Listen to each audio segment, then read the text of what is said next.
안녕하십니까. 세상 읽어주는 남자 이상훈입니다. 오늘은 삼성이 게이트-올-어라운드를 먼저 칩 제작 공정에 적용한 데 대한 자신감을 밝혔다는 주제로 한 말씀 드리겠습니다.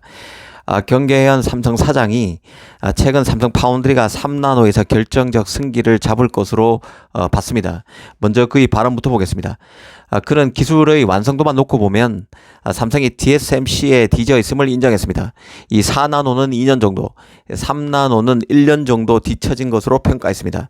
사실 이 내용을 보고 그의 발언이 이전 삼성 경영진의 발언과는 결이 살짝 다르다고 느꼈습니다. 삼성은 항상 공식적으로는 TSMC의 기술력에서 뒤지지 않는다고 했었습니다. 적어도 최고 선단 노드 기술력에서만큼은 자신한다는 게 삼성의 입장이었습니다.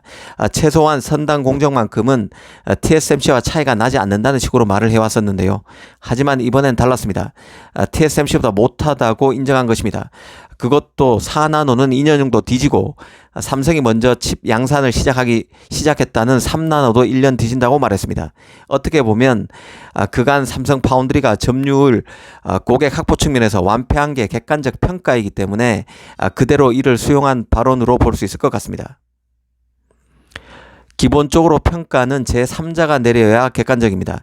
삼성 임원이 TSMC에 뒤진다는 점을 인정했다고 해도 그 발언 내용 자체가 객관을 담보하는 것은 아닙니다.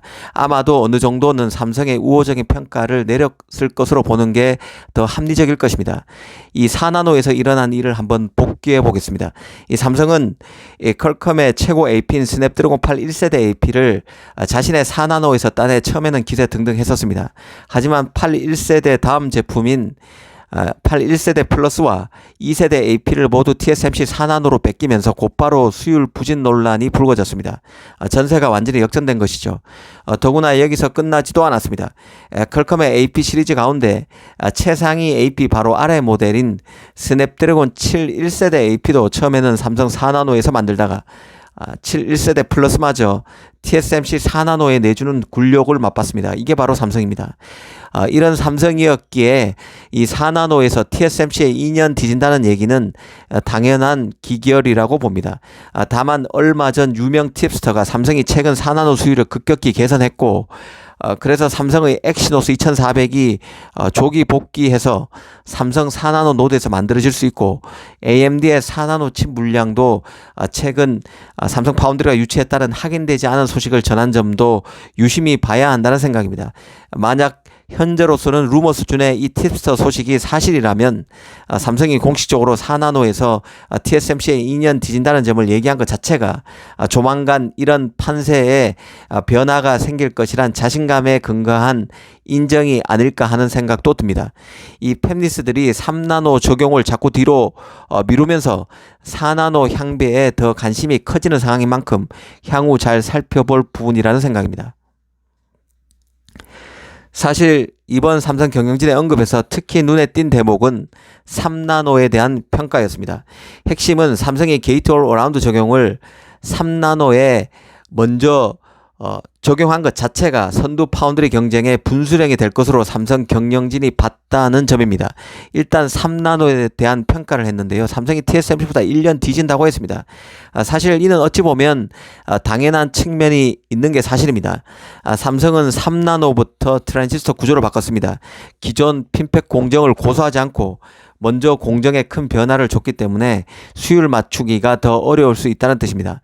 일전에도 말씀드렸지만 이 공정 역사는 하이케이 메탈 게이트에서 핀펫으로 왔고 EUV를 통한 핀펫 그리고 이제는 트랜지스터 구조가 바뀌는 게이트-올-어라운드로 넘어가는 상황입니다. 소재 강원 트랜지스터 구조의 변형이 동시에 작용하고 있기에 공정 전환의 난이도가 크게 올라가고 있습니다. 게이트-올-어라운드 공정은 TV 시장으로 치면 브라운관 TV가 평판 TV로 바뀌면서 시장의 판이 송두리째 변모한 것에 비유할 수 있습니다. 현재 파운드리 경쟁이 얼마나 미세화를 잘 하느냐에 달렸다면 게이트-올-어라운드는 반도체 구조 자체를 바꾸는 것입니다. 이 TSMC 경우는 기존 핀팩 공정을 활용해서 3나노 공정을 구현했는데도 불구하고 수율 잡기가 만만치 않고 비용도 웨이퍼당 2만 달러까지 뛰는 등의 문제가 나타나고 있는 상황입니다. 이 삼성은 TSMC가 3나노에서 앞서간다 해도 2나노에서 게이트 올 어라운드를 뒤늦게 적용하는 것이기 때문에 삼성이 강점이 있다고 봤습니다. 게이트 올 어라운드 경험을 삼성이 2, 3년 더 앞서서 하고 있기 때문에 승기를 잡을 수 있다는 게 삼성 경영진의 판단인 것이죠. 물론 이건 삼성의 희망상에 가까운 측면이 있는 것도 사실입니다. TSMC의 가장 큰 경쟁력 중 하나가 바로 공정 재활용 능력입니다. 오랜 업력으로 노하우가 탁월합니다. TSMC는 신공정도 구공정을 활용해서 최대한 투자를 줄이는 전략을 써왔습니다. 이는 투자 부담을 낮출 수 있는 TSMC에게도 좋지만 팹리스들도 선호할 수밖에 없습니다. 설계에 따른 부담이 적기 때문이죠. 가령 7나노 공정만 해도 TSMC는 불화아르곤 공정을 활용해서 공정을 구축했었습니다. 최신 신공정으로 분류되는 7나노까지 강원을 EUV로 교체하지 않고 이전 공정을 재활용했다는 뜻입니다. 이는 오랜 노하우가 축적돼 있지 않으면 어렵습니다. 공정 재활용 덕분에 7나노 공정의 대량 생산 라인을 삼성보다 빨리 깔 수 있었고 그 덕에 팹리스들은 이전보다 큰 투자 없이 7나노 공정을 활용할 수 있었습니다. TSMC의 이런 사례는 너무나 많습니다. TSMC의 12나노 공정도 16나노 공정 대부분을 그대로 가져온 것입니다. 팹리스로서는 기존 16나노 공정에 맞춘 설계를 크게 손대지 않고도 칩 성능을 올릴 수 있어서 좋을 수밖에 없습니다.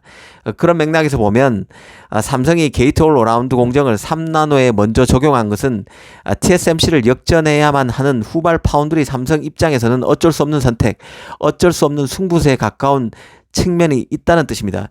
이 TSMC보다 기술력에 앞서서 이런 결정을 내린 것으로 보기는 어렵습니다. 이는 아전 인수에 가까운 해석일 수 있다는 뜻이죠. 이게 아마 냉정한 시장의 평가일 것입니다.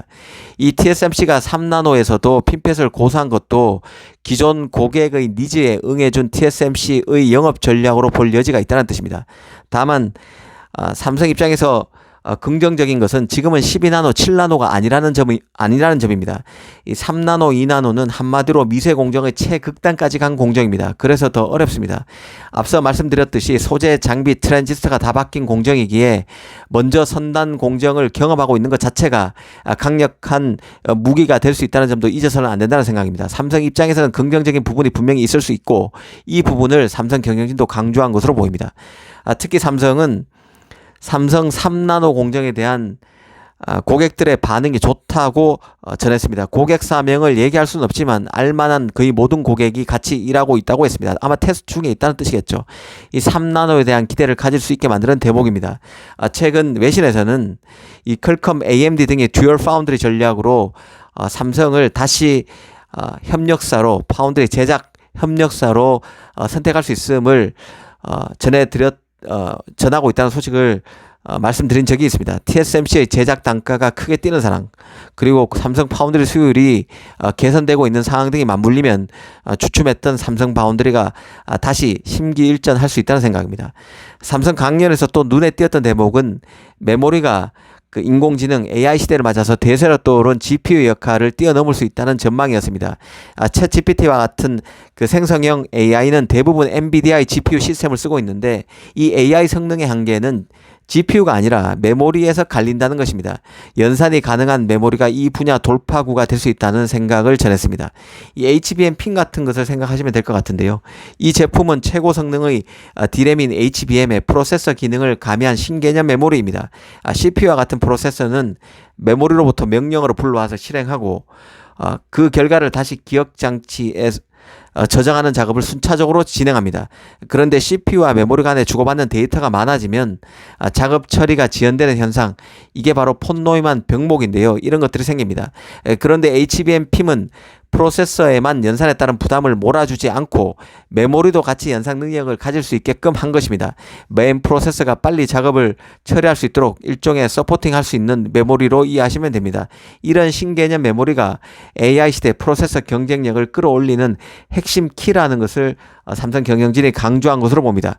오늘은 삼성이 3나노와 2나노를 파운드리 전세 역전의 분기점이 될 것이라고 본 배경을 한번 생각해 봤습니다. 감사합니다.